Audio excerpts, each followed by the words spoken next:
Look at the horizon. A wildlife titan emerges from the shimmering heat, the leopard.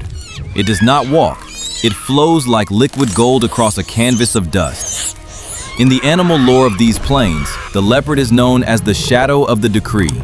It is a creature of absolute power, its ligaments tuned to the frequency of the kill, its rosettes a camouflage designed by the universe itself to hide the coming storm. It moves with a terrifying grace, believing that its status as a titan grants it immunity from the consequences of its hunger.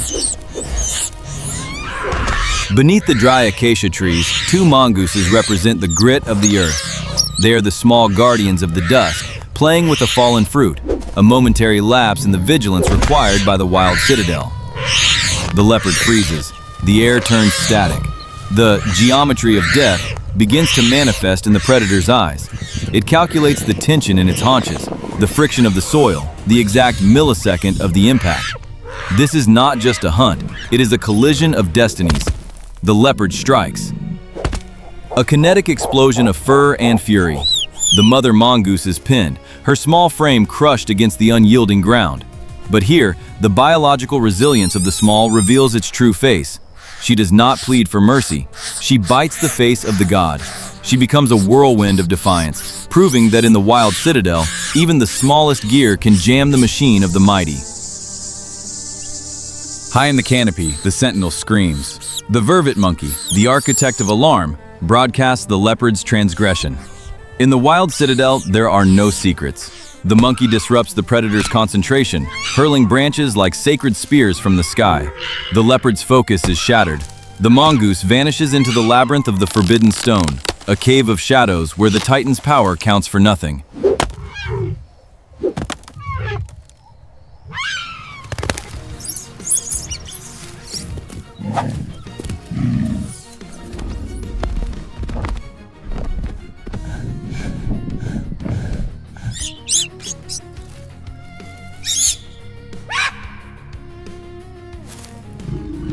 The leopard enters the dark throat of the earth. It is a fatal error. It has walked into the circle of fate.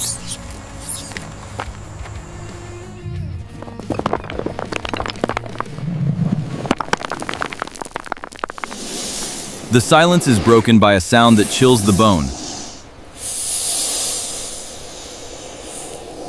The dry, rhythmic rattle of the cobras. Not one, but an entire legion. Their hoods open like ceremonial fans of the underworld. This is the ultimate enforcement of the sanctuary's decree. The leopard's eyes, once full of fire, are now wide with the realization of its own mortality. The cobras move in a topographical dance of venom, striking at the air, marking the boundaries that no titan shall cross.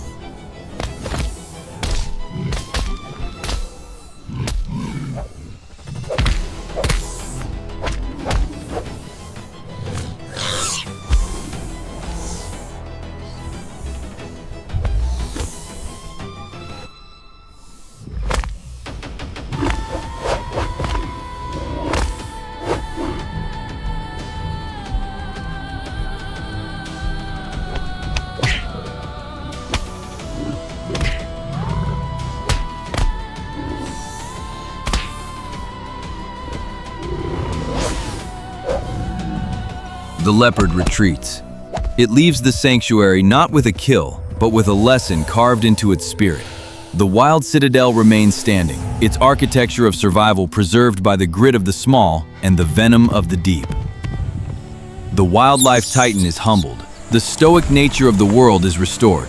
The decree is satisfied. Silence returns to the stone. The dust of the struggle has settled, leaving behind a silence that is not an absence of sound, but a presence of truth. We have witnessed the wildlife titan retreat from the labyrinth of the stone. We have seen the mongoose stand its ground against the god of the savannah. But now, we must turn the lens inward, away from the dry grass and into the wild citadel of your own mind. You are listening to this because you too are a titan in retreat. You have faced your own leopard, the relentless pressure of a career, the suffocating weight of expectations, the shadow of burnout that dims your inner light. In the stoic nature of the universe, there is no judgment for the retreat. There is only the logic of the return. Consider Amor Fati, the love of fate. It is the sacred decree that we must not merely endure our challenges, but embrace them as the very fuel for our greatness. The mongoose did not choose the hunt, yet it utilized the strike to reveal its biological resilience. In your life, burnout is not a sign that the machine is broken. It is a sign that the Wild Citadel is demanding a new architecture. Do not curse the leopard of your stress. Do not hate the cobras of your anxiety. In the ancient animal lore of the soul, the predator is the teacher who forces the prey to evolve. Every failed project, every night of exhaustion, every moment you felt pinned to the earth, these are the stones being laid for your future fortress. Love your struggle, for without the weight of the leopard, you would never know the strength of your own spine. Look at the leopard inside the dark cave. It has power, it has speed, but it fails because it tries to fight the darkness itself. It tries to control the cobras, but the cobras belong to the earth. This is the dichotomy of control. Burnout is the result of trying to wrestle with things that are not yours to govern.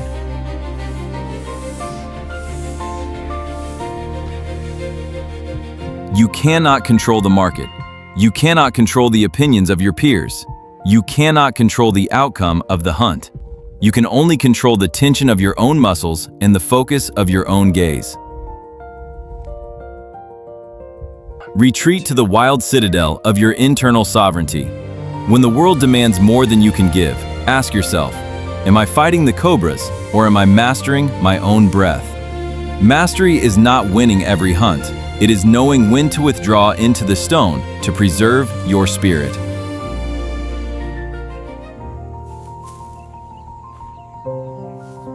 The rocks gave the mongoose a sanctuary, but its true fortress was its spirit. This is the Inner Citadel. It is a mental space where no leopard can reach, where no venom can penetrate. To recover from burnout, you must become the architect of your own silence.